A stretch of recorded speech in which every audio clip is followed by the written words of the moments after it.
A new use for an old eyesore. The Hough Bakery building in Glenville hasn't turned out fresh donuts for nearly 30 years. But new plans could change the inside of that building and the community.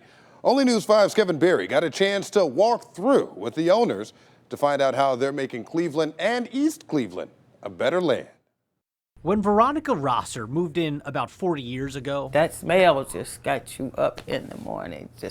breakfast was just a block away. Hey, I think everybody on the street, donuts and coffee. If the Hough Bakery headquarters history is sweet, its present is stale. Get tired every time you turn around, a window broke or somebody dragging something out. The 5-acre complex has been mostly abandoned for almost 30 years and wouldn't pass a single food safety inspection today. It's like a packaging thing, like turn into stuff. And what hasn't been stripped or stolen reveals the earliest part of a story that new owners Jim Makito and Bo Kinez want to keep telling. So this is some of the original equipment from the bakery. They just bought 130,000 square feet worth of buildings and are scouting out what's next. Dude, look at that thing. Look at the size of that thing. Beautiful. I mean, these are 1, 2, 3, 6 townhomes. Townhomes in the back and offices in the old bakery headquarters. Floors are still good. Everything's still good. Capped off with an entertainment space in the old kitchen. Probably some high source of heat here because they had the relief fans. In a neighborhood that needs a lift, they'll make a community where something is always happening. Residents overnight, offices during the day, and then our business at night. So it all kind of plays off of each other. It feeds off of each other. Jim owns Forest City Shuffleboard in Ohio City, which also gave new life to an old historic building.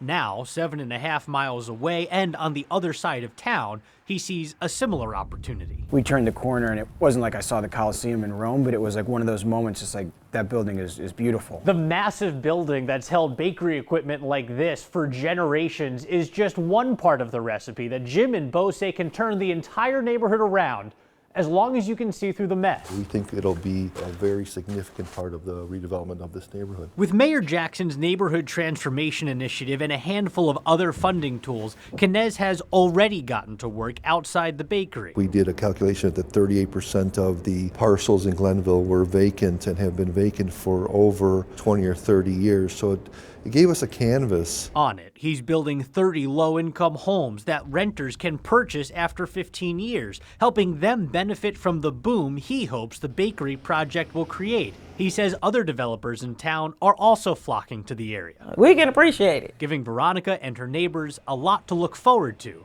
even if the bakery smells every morning are permanently in the past. In Cleveland, I'm Kevin Berry, News 5.